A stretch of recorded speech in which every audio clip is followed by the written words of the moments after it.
Yeah, this is the official start time of the class, see, 11:15. So we'll start to see more people logging in. You can still, relax, keep doing your thing. It'll take another few minutes, but we'll start to see a surplus of people start to log in now. I just wanted to make sure we're on and logged in before, any technical difficulties or anything like that. But we'll see. Okay, that's fine. You can just let me know. You see me looking over. I'm just checking some things. Yeah.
Jesus. I might have to hold that.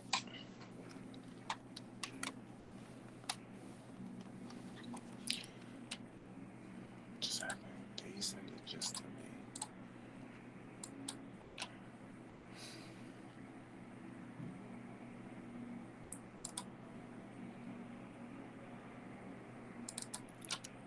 Okay.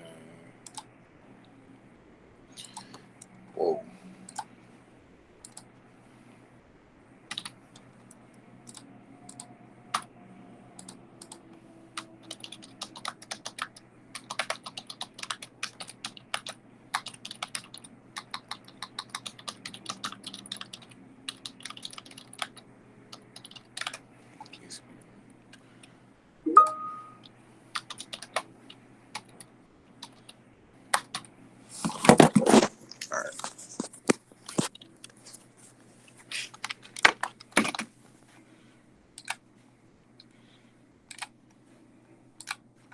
I'm done.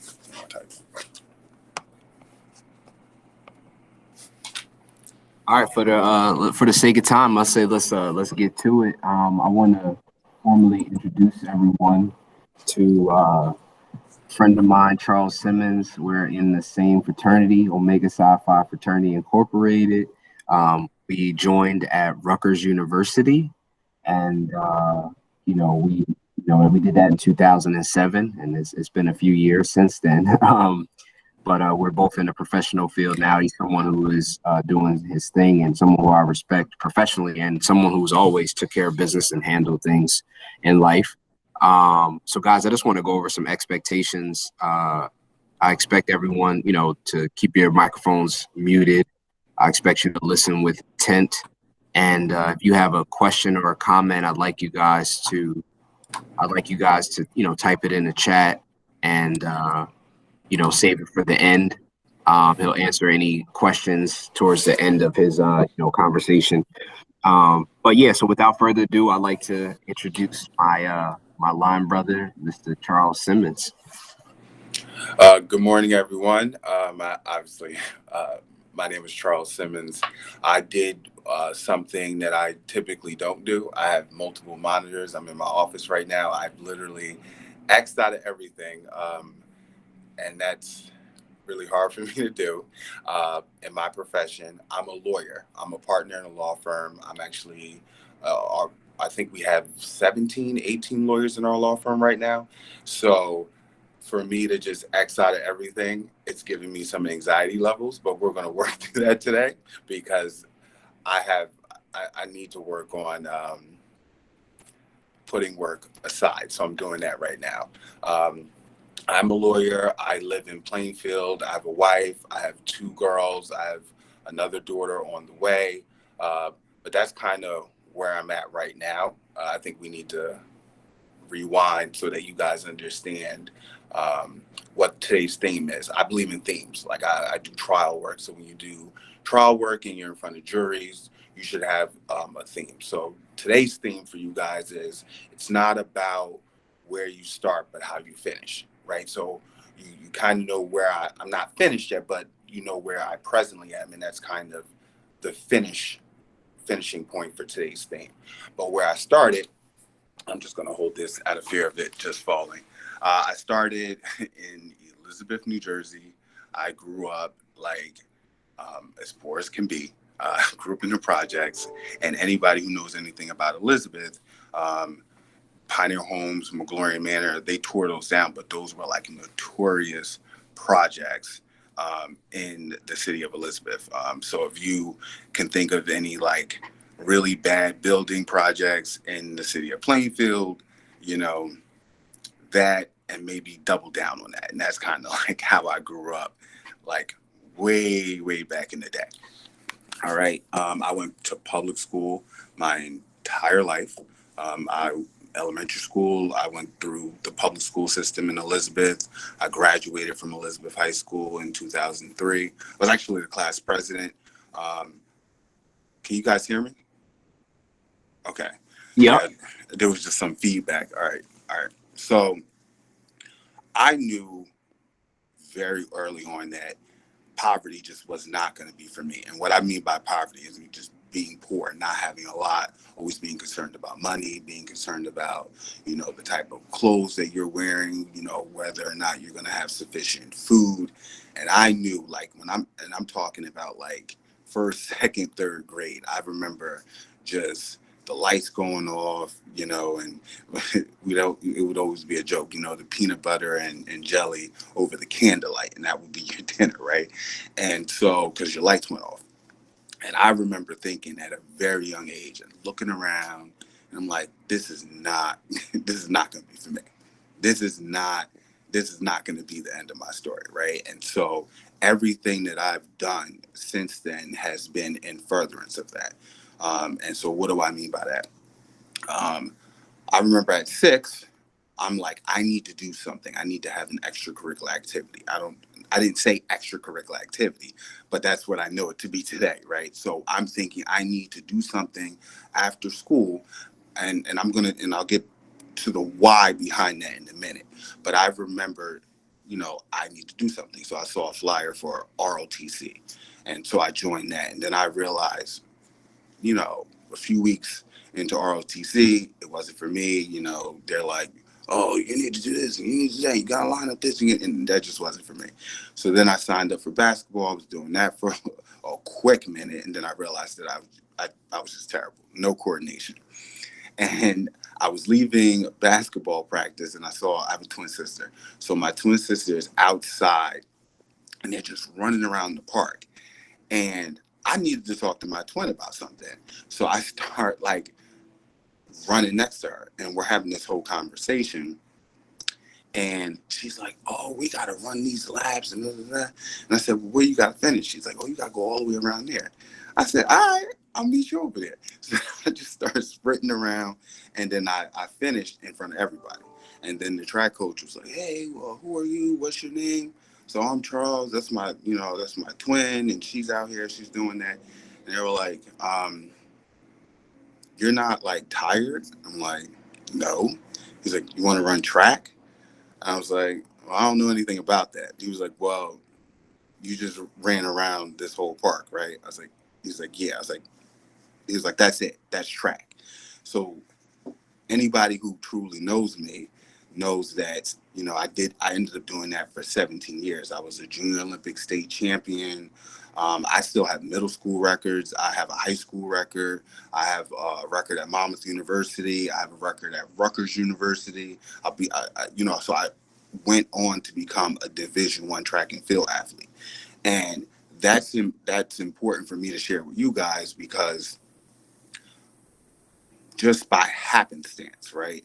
Something that I would have never even thought about. I just went out and I tried, and it became something that really helped me. It helped me get scholarships. It helped me, you know, get off waiting lists, because I wasn't really good at standardized testing. But because I had good grades, and I was really good at track, um, you know, most people who would have been waitlisted from Monmouth University, like, I was waitlisted, and the coach was like, "Well, if you want to come, then you tell me you come, you sign a letter of intent, and that wait list doesn't apply to you." And that's exactly what happened. So that track and field, it got me money for college. It got me into a really, really good school that I probably wouldn't have gotten off the wait list for. And it all started with me deciding to have a conversation with my twin sister, who just so happened to be running in a park, right? And so I say that to say that you never know what possibilities and opportunities life is going to present you. So whenever you have an opportunity, you just seize it, see it through, and you never know how beneficial that could be for you at some point later on. Um, but going back to the reason I needed to do something after school. So anybody who really knows me knows that, like, a lot of people are confused. They're like, "Well, how did you end up becoming a lawyer?" So I had cousins, and I had brothers and other siblings who were in gangs, currently in gangs, selling drugs, doing all that type of stuff, in and out of prison. And so they were like, "Well, they're doing that, and what are you doing?" And I knew that I was like, because again, I said that this life wasn't going to be for me. And so I made a decision early on that if I'm going to get out of this situation, and mind you, this is a thought process that I'm having at like 6, 7, 8, 9 years old, right? If I'm going to get myself out of the situation, I need to start doing some activities. I need to do something, right? Because if school is over at 3:30, I just can't be hanging around Elizabeth, right? And so I need to do something. And so staying after school, doing, after school programs, and signing up for anything that I can sign myself up for. I was in talent shows. I was choreographing like dances for different things. I was in plays and fashion shows, anything that I could do just to keep busy and like stay away from everybody else. And that ended up being beneficial to me because it's I used to race drug dealers, right? Because I'm a teenager now, and I'm like on the block racing the drug dealers, and they're like, "Oh, I want to race you. I want to race you. He fast. I want to race him." And so everybody started looking at me as somebody who had a whole bunch of potential. So it was like you kind of see it in some movies where that, "Oh, leave him alone. Don't worry about him. He going somewhere. He just don't worry about that." And so I got excluded from a lot of the conversations and activities that people, you know, might not have voluntarily been excluded from. And so I always consider that a blessing because it allowed me to really focus on doing what it is that I need to do. And that translated into middle school, high school. I just, anything I can do. Like, so right now, I can tell you right now, if you're in high school, the best thing you can do is try to do as many extracurricular activities that you can, because that looks really really good on college transcripts. I think I remember my guidance counselor like listing them as an attachment. I had like 21 extracurricular activities in high school because I was just doing so many different things. I was like, I gotta get out of here. And I mean, by get it out of here, I mean not like leaving the state, because I was stayed in New Jersey. Um, but just like getting out of that situation, because I was like, that's just it. Like, I want more for myself, right? And it doesn't, you don't have to, you know, have a PhD, JD, MD. You don't have to be a grown adult to really look at yourself and your situation and say, you know what, I want more, right? And we say that, but I think the second part that I was doing for myself and I didn't really realize that I was doing for myself at a young age was, the second part is I the first part is I want more, right? But the second part is I deserve more, right? And if you say to yourself, I deserve more, then the want doesn't lead to resentment, disappointment, frustration. It becomes, well, what am I going to do? Right? Like, okay, this is the hand I got. What am I going to do with this hand? Because, I can sit here and complain about it, or I can say, all right, what programs, what can I do? So, and just closed mouths don't get fed. Like, you all probably have guidance counselors. Go to your guidance counselors and ask them. So if you're in a situation where your parents don't make a lot of money, and you're like, how am I going to do college? What's going to, how's that all going to play out? I can tell you right now, state of New Jersey, EOF, Educational Opportunity Fund, and so if you don't have any money, right, they will help you get to college, and they will pay the vast majority of it. Like, I'm telling you right now.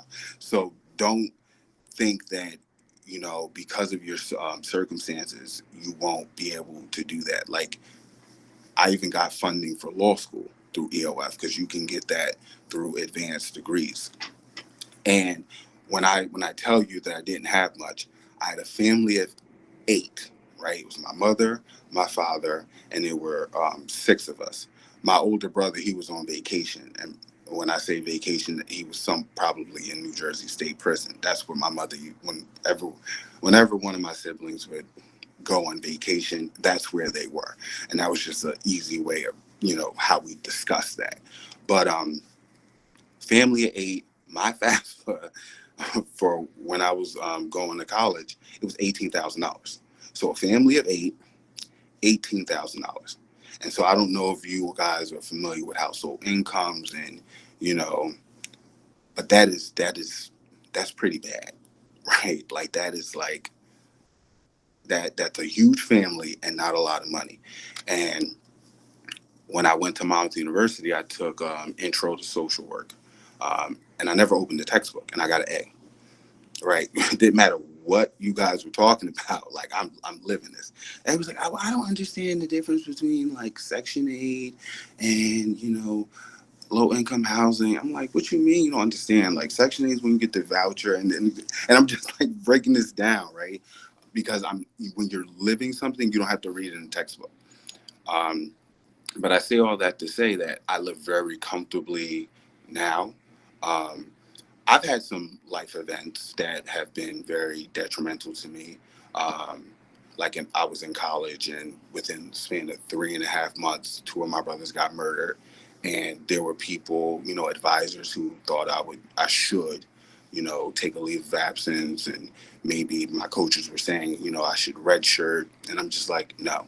Like, my whole life has been about what I believe I deserve, and like, there's never going to be a good time for anything, right? And so I always took that as, look, the world is always counting me out, telling me what I can't do, what I won't do, what I should do, but I deserve more, right? And so I'm going to keep going. And I did, and I got really good grades. I, broke records, and I did everything that I needed to do. And I made time to like cope and try to deal with my situation. In fact, I was online pledging when one of my brothers got murdered. Trish is my line brother, so he's very familiar with that situation. So life is going to be hard. I mean, anybody who tells you, "Oh, everything's fine and life is going to be so easy," then they're misleading you, because life is going to be rough, life is going to be hard, but life is going to be there are going to be positive moments, but there are also going to be a lot of negative moments, and I believe it's those negative moments and how you react to them and how you respond to them that's going to truly define you, because once you get past all that bad stuff, you can look like, oh, I made it through that, right? And if I made it through that, then I can easily make it through this, right? And then you got to start putting away and dealing with and processing a lot of the traumas and the bad things that are happening, because eventually you're gonna have families, you're gonna have kids, and you don't really want to pass that on to them, because you might indirectly be doing that. But as I sit here today, I'm living a nice, comfortable life. Most people, I would say most people who, if they were given the hands that I was dealt, they would have folded by now. But that's just not me. That's not how I'm finishing my story. I started off with a whole bunch of things that I wish I didn't have, things that more resources that I probably felt like I should have had and would have been beneficial. But instead of like complaining about it, I just made the best of it. And so here I am today. See, you said you went to Monmouth University. Where did you go after Monmouth? Why did you transfer? And what was your experience like at Rutgers? Well, in that question, you already answered it, one part of Oh, it. duh. Yeah, Sorry. no, it's fine. I so I was at Monmouth University, and at the time, I was running track in what was called the NEC Northeast Conference, and that was just way too easy for me. And I wanted to compete on a bigger level. And at the time, Rutgers was in the Big East, so I applied. I think I had a 3.71 GPA. So that was the easy part. I didn't have to worry about, potentially getting waitlisted, not getting into Rutgers. I had done well academically at Monmouth. And I, my sophomore year, I was running really, really well. And it caught the attention of the head men's sprint coach at Rutgers. And so I got recruited to come in there. Didn't have to redshirt, didn't have to sit out a year, because I was cool enough with the coach at Monmouth. He gave me a release. And so I didn't have to sit out. I was able to just jump in, immediately start running track. And so that's why I transferred to Rutgers. It was primarily because of track and field.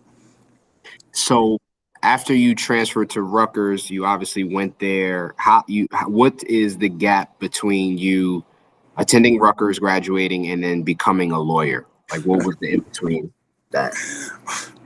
The gap is called adversity, my friend. So I mentioned that I was not good at standardized tests. So anybody who knew me at Rutgers knew I was going to go to law school. I mean, I had good grades, right? So I was like, I should get in. But there's a test that you have to take called the LSAT.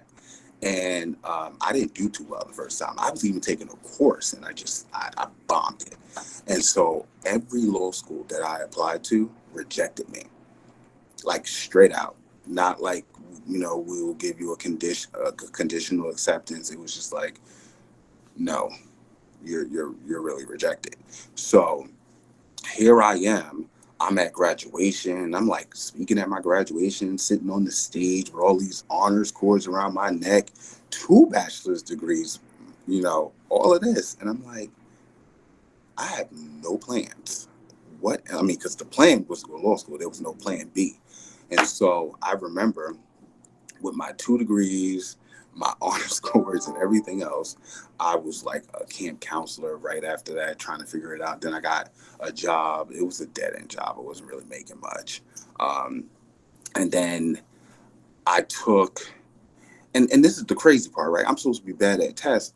It was two other of my line brothers. I took the New York State Police exam with them, and then I get a 99 on that. I'm like, I don't want to be a cop. I'm like, well, maybe I should be a cop. And then I go through this whole motion of feeling like a failure and what I'm going to do. And then I had to pick myself up because, I started with a bad LSAT score, but that wasn't how I was going to finish, right? So I said, it took me about 2 years to really get my head back in the game. And then I said, I'm going to study hard. I'm going to take this course seriously. And whatever law school, like, I'm going to cast a wider net, because I was applying to, at this point, law schools in California, New York. It didn't even matter. I was like, I'm going to a law school. I know I can get good grades. And if I need to, I'll transfer into a better school.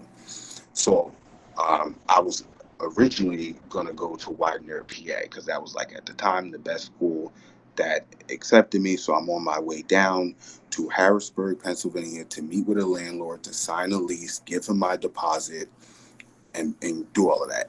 Halfway there, I get an email from Rutgers Newark School of Law saying that they accepted me. And so I was like, let me pull over and let them know that I accept, I'm coming, so there's no confusion.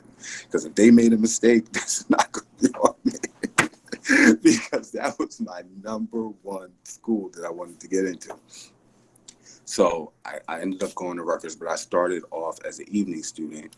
I kept my full-time job, and then I was going to school at night. So I was living in North Brunswick, working in Somerset, and commuting to school in Newark. And I did that for about 2.5 years before I decided to switch, go to the day program, go full-time. And that cut about a semester out. So if I graduated in, let's say, 2008 from undergrad, and I finished law school in 2014. And then passed the New York and New Jersey bar exams in the same year, 2014. So that was my journey. Wow. And so my next question is about, like, you don't have to state your salary, but in terms of, like, your level, what you experienced in your childhood versus where you are now, like, how did those sacrifices and decisions that you made to stick to your goal, how did they affect you in terms of, how you're able to provide for your family and the life that you've been able to create? Okay, so I'll give you, so my wife and I have been married. This year is going to be going on 4 years. I have a 2-year-old who's going to be 3 in April. When my wife got pregnant, I was in a good financial situation. I mean, I was still living in Plainfield. I can tell you right now that my mortgage is $2,500 a month. I have all these other expenses. She has a car. I have a car. And, all of that, student loans, whatever. She has student loans. So I was financially secure enough to allow her to essentially not work for 2 years. She wasn't working. I paid all the bills. And she just started working back in March. It helps, but I wasn't struggling financially during those 2 years. All of my bills got paid. I was still able to save money. Um, so yes, it was a lot of hard work over those years, but it put me in a position to be extremely financially secure. Wow. And if you had to give advice to, like, a high school freshman, like somebody who's a freshman in high school today, like, what would you tell them? It doesn't have to be just about school life. What would you tell someone as a high school freshman? I would say commit to 5 different activities, right? Because you're so young, you don't know what you're going to be good at, right? You might walk into the drama club, or you might walk into audition for a play, and you might be the next best thing and not even know it, right? You might pick up an instrument and you might just excel at it, right? You might do a sport and you might excel in that. You might take a writing class or a debate class, and just, excel. So I would just force each year, You know, say I'm going to commit to 5 different things, right? I'm going to try it, and by try it means try it for at least a month, right? And if you don't like it, you don't like it. You tried it, but just condition yourself to trying something new because you never know. Like for me, again, by running around in that park, it really set me up to do things that I probably would have not have had access to, but for me doing track and field. So it's not about just sports. It can be, you know, performing arts related. It can be writing related. It could be debate related. It, it could be, music related. It doesn't matter. Just try as many different things as possible because you never know what is you're just gonna blow up in. Thank you. What my last question, and I'll check to see if the kids have any. What what do you do for fun now, or like have you done? I mean, like, are you all about business, or do you how do you what do you do in terms of like fun to like keep the edge off? So I'm not all about business, but I'm about a lot of business. But I do, I hang out with friends in my inner circle, because when you're a professional, the last thing you want to be is a professional around like your friends. So like, you and I will hang out, but I would do things and maybe say things and act a certain way that I probably wouldn't act in front of my colleagues or say in front of my colleagues, right? I go to the gym. I'm like really big on like working out. I spend time with my family. Me and my wife, one of the things that we've always done, even since we're like the engagement phase, is like we pick shows and we watch the same shows and we discuss the shows and like we really get into that. So I'm more about like maintaining, fitness levels, hanging out with, close family and friends, and like as to my wife and my children, making time for them. Awesome, awesome, awesome. Uh, is there any questions, or does anyone in here have any questions before we let C get back to his job? You guys silent today? I have a question. Go ahead, Mr. Walker. Um, like being a lawyer and stuff, what is like the hardest job that you think you would ever face, during like a trial or something? Um, Having clients who you don't particularly like, and I've been here, where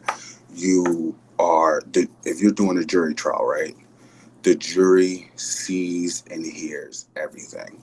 So if your client is really annoying you, you have to just put on this smile in the face. And I remember a judge, the judge that was presiding over the trial, she just knew that my client was just driving me crazy. So what she did was she said, I need to see the attorneys in my chambers. We need to conference a legal issue.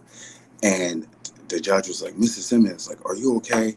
And I'm like, no. And she was like, okay, I got some Advil and some water. You want that? And I did. I mean, I got him off, right? But he was just driving me crazy the entire time. So, I mean, I've done homicide trials. I've done, robberies, carjacking, sex assault cases.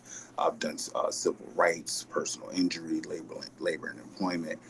So it's not about the subject matter. It's just about certain clients who just get on your last nerve during a trial, and you can't show the jury that they're getting on your nerves.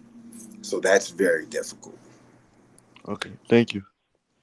A student asked, "What?" He said, "I know you said it, but what type of lawyer are you, and maybe why did you choose to focus on that practice?" Right. So I do criminal, I do civil rights, labor and employment, and personal injury. The firm that I work for right now, we represent over 65 municipalities, including Plainfield, in the state of New Jersey. So when someone trips and falls on the sidewalk and they sue the city, we will come in and we will represent the city. If there are firefighters, police officers, DPW workers, dispatchers, or whatever. If they get in trouble and they have to have a disciplinary hearing, I'm the type of person that I'm the person that's going to come in and present the charges on behalf of the municipality. When we're talking about your teacher, for example, your teachers, they are members of unions. They have salaries and they have all these benefits, just like police officers and firefighters and DPW workers, dispatchers, whatever. I negotiate those contracts on behalf of the municipality with the respective unions. Someone gets beat up by the police and they're saying it's excessive force. I represent the police departments and the officers. Someone says that they were wrongfully accused, they were, falsely arrested, falsely imprisoned. I would then represent the police departments and the municipalities.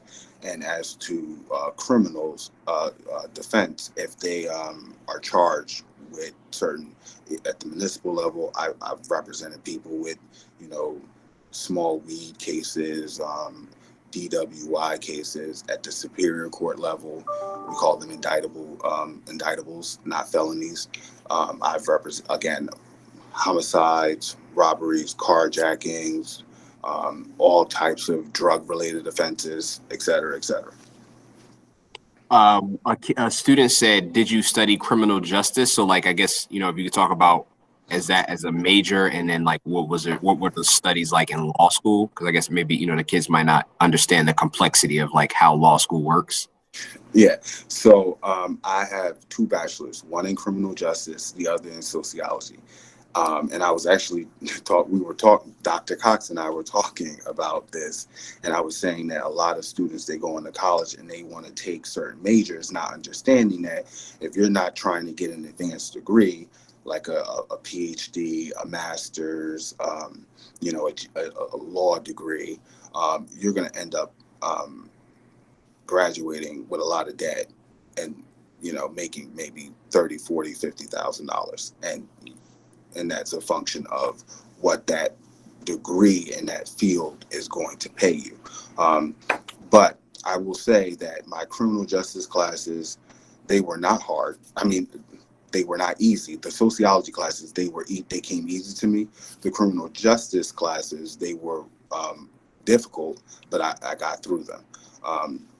The problem that I faced in law school was that your first year, they have what's called a curve.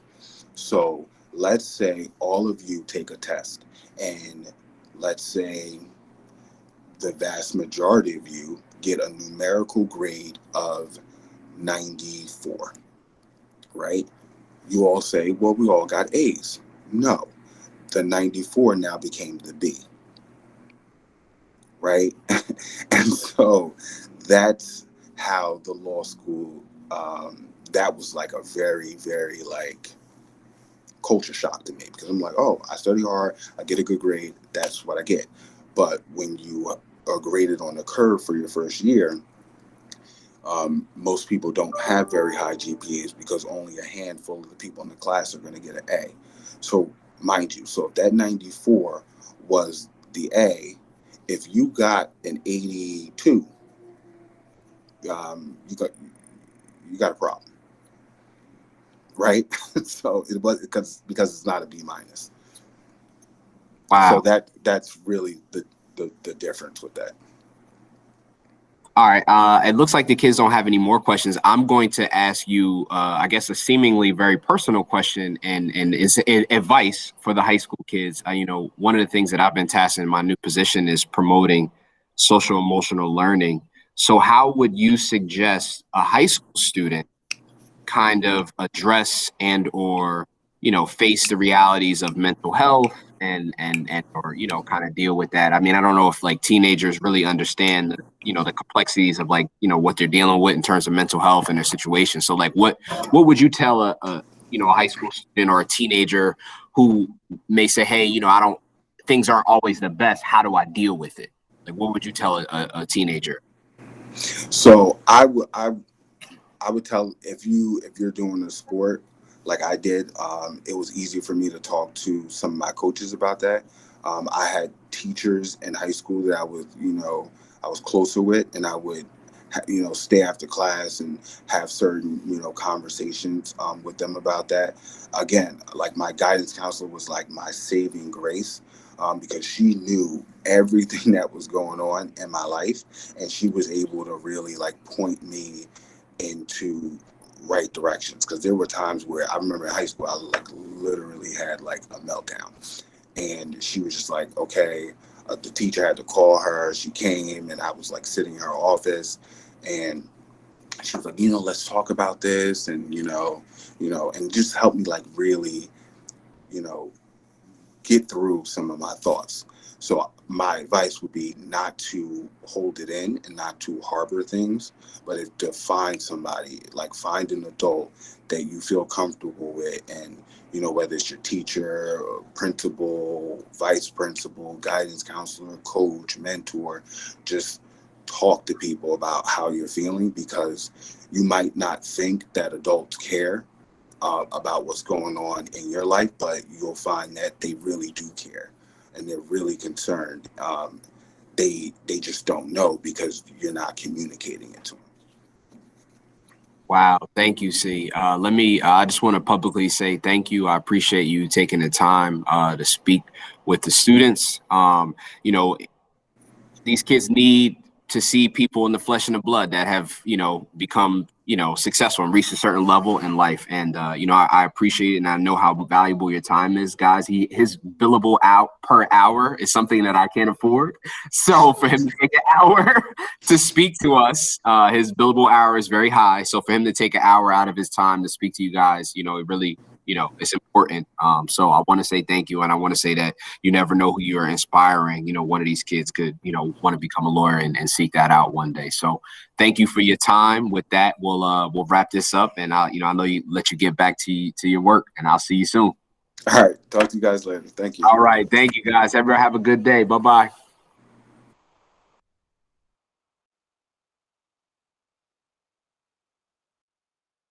Hey, yo, Mr. Cox. Yo, real quick question. What's up, T? Just to make sure, just in case, the opportunity's still there, right? Yeah. All right, say that. All right. Oh, did he leave? Okay. All right. See you guys later. Bye, Mr. Cox. Bye, Miss Huff. Hi, Miss Huff. Bye. Hi, Miss Huff. Hello, how are you? Oh my gosh, I'm some of my old students. I miss you guys. We miss you too. Well, I'm at the high school now, so once we get back in the classroom, you gotta stop by. You really in the high school now? I am. Dang, this is my last year. Oh, I'm sorry. Well, Miss Huff, you haven't seen us in forever. I know, and now none of your cameras are on. Like, I missed your faces. Oh my gosh, you're so beautiful. You look so grown. I'm about to be 18. So that means I'm old. I'm about to be 18. Oh my gosh. Well, message me on Instagram or something. Like, What is it? What is my Instagram? Is anyone in my class in here? shuff100. That's a great question. What is my Instagram? shuffx100. Yeah, I like miss all. Oh my gosh, you're gonna be 18 years old. I don't have any words. My mom can't believe it either. She's going crazy. I just feel like you were in my health class. Yo, I was like, what, 13, 14? Oh my gosh. Wow. Yep. This is crazy. Yep, it's been a long time. I've been wanting to come to Hubbard, and come visit, but yeah. I'm not school and work and everything. It's like I really don't have time. I feel you. I'm not there anymore, so now you can come visit me at the high school though.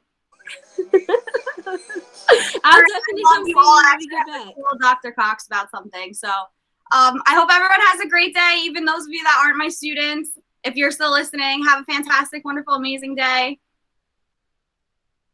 Bye, girl.